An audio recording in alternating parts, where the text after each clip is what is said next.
Hi, I'm Tim, the author of Stretchy.org, a website about making catsuits. Here's how to make a catsuit.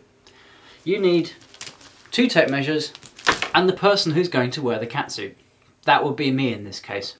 While measuring, you should wear what you'll be wearing under the suit. I'm wearing cycle shorts and the shirt because they're thin enough to ignore, and YouTube doesn't like nakedness.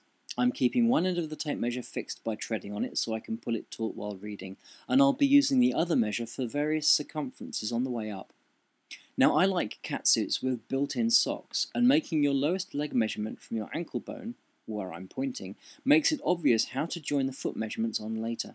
So here's the first measurement being taken, the distance up from my heel and the distance around my ankle. If you have a friend to copy the measurements as you call them out, that's really helpful. But if you're too shy or don't have any friends, it's much faster to record your voice than breaking each time to write the numbers down. I was reading my measurements out to the camera, but you're not really interested in hearing those, so I've dubbed this commentary on top. Now I have fairly well developed calves because I cycle too much, so I take enough measurements to describe the curves, so there, below my knee, above my knee, and along my thigh. You might notice not all my measurements are perfectly horizontal or vertical. That's okay, as long as they're mostly right, because measuring from the heel each time prevents errors accumulating, because Lycra is pretty forgiving, and because we'll be scaling the measurements down a bit anyway. Once I've measured around the very top of my leg, there, move the camera. Very good. I wrap the tape around both legs at exactly the same height, and that's the first body measurement. I then slide it up to measure my bum's widest point, because that's a curve I need to fit well, and then continue upwards along my body to my underarms. If I had a bust, I'd need to take more measurements for that, but I wasn't a lady last time I checked.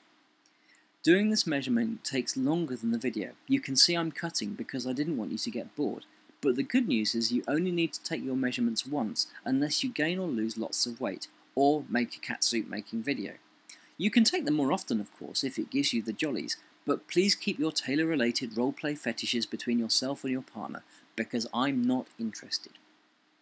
So, to measure my over-the-shoulder distance, I held the white measure around me from when it was right up around my underarms, and then tugged the yellow one up so its end was just tucked in at the front, and then reached behind to grab where the 2 measures meet again.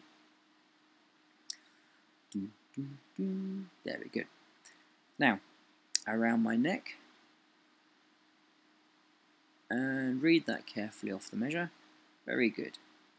Just a reminder, don't measure yourself with baggy jeans or jacket on, only what you'd be wearing underneath, or something thin enough not to make a difference. So this is measuring from my knuckles to the side of my neck with my arm up and then down to capture the difference in length over my shoulder in the 2 positions. It's a couple of inches. And now I'm measuring my arm, circumferences and distances from my knuckles, first to the wrist, then halfway to the elbow, halfway up the bicep, and at the shoulder. Told you it was boring. Polyphony. Polyphony. Polyphony. Polyphony.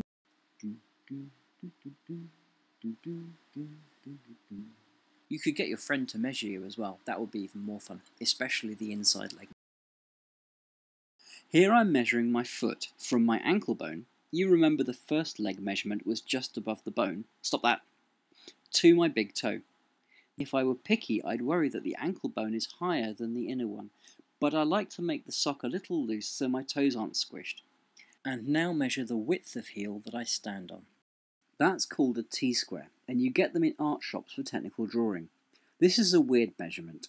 I'm measuring both my chest's apparent width, which is the width of my shadow's chest on a sunny day, and also the width where I can't wedge my finger between my chest and the T-square.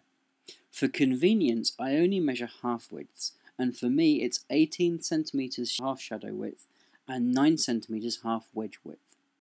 I threatened to tell you about scaling, so here we go. You have to make the catsuit a bit smaller than your real body size so it doesn't look wrinkly on you. 90% is a good starter scaling for most stretch fabric, so use that for now. These are the measurements for my leg. To scale them by 90%, multiply all the numbers by 0.9. If we were scaling by 85%, it would be 0.85. When you're more experienced, you might decide to make the body length shorter or the thighs looser or something. Here's the first circumference at 90%, and here's the first distance to heel at 90%. Do that for all of them. Now I find it useful to divide all leg and arm circumferences in 2 and all the body circumferences in 4, for reasons that will become clear in the next video. I don't scale the foot measurements because I don't like my toes squished. I also find it useful to work out the distances between the circumferences. Just subtract the distance to heel associated with each circumference from the one above it. Because all this maths is a nuisance, I've created a web page that will calculate it, and the URL is given in green above. You want about halfway down that web page. The red column here is the scaled half circumferences. Half because of the div equals 2 above the word heel on the left. If it said div equals 4, the red column would be scaled quarter circumferences. The yellow column is the distances between the circumferences. And of course the word heel on the left should actually read ankle. But I'm not going to go back and edit that.